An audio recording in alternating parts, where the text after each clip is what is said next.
We come across many situations in our day-to-day life where we see a variation in one quantity bringing in variations in other quantities as well. Let's see some examples. You have prepared tea for your sister and yourself. You have used 300 ml of water, 2 spoons of sugar, 1 spoon of tea leaves and 50 ml of milk. After some time, 2 more friends join you. How much quantity of each item will you need if you have to make tea for 4 people? If each ingredient is multiplied by 2, then you can prepare tea for 4 people. Let us take one more example. You go to a stationery shop to buy 5 pens. It costs you 50 rupees.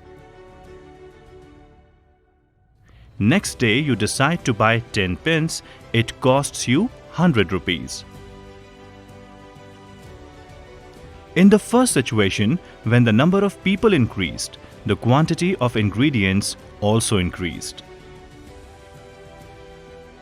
In the second situation, when the number of pens bought were more, the total cost also increased. If 2 quantities are related in such a way that an increase in one quantity leads to a corresponding proportional increase in the other and vice versa, then such a variation is called direct variation or direct proportion. A farmer bought 5 cows. He fed them some grass which lasted for 15 days.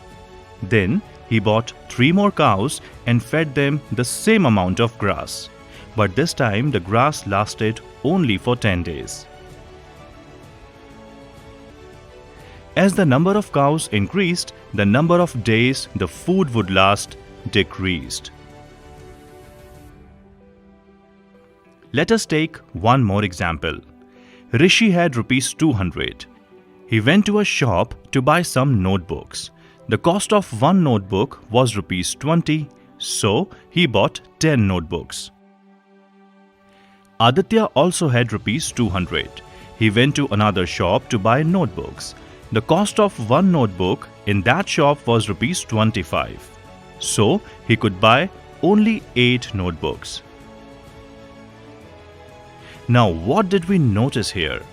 We can see that Rishi and Aditya had the same amount, but as the cost of the notebooks increased, the number of notebooks they could buy decreased. In both examples, we saw that as one quantity increased, the other quantity decreased.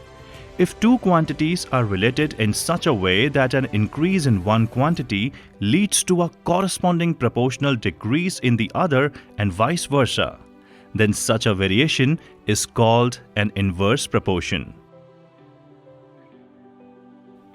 Let us conclude. 2 quantities are said to be in direct proportion if the quantities increase or decrease together in such a manner that the ratio of their corresponding values remains constant.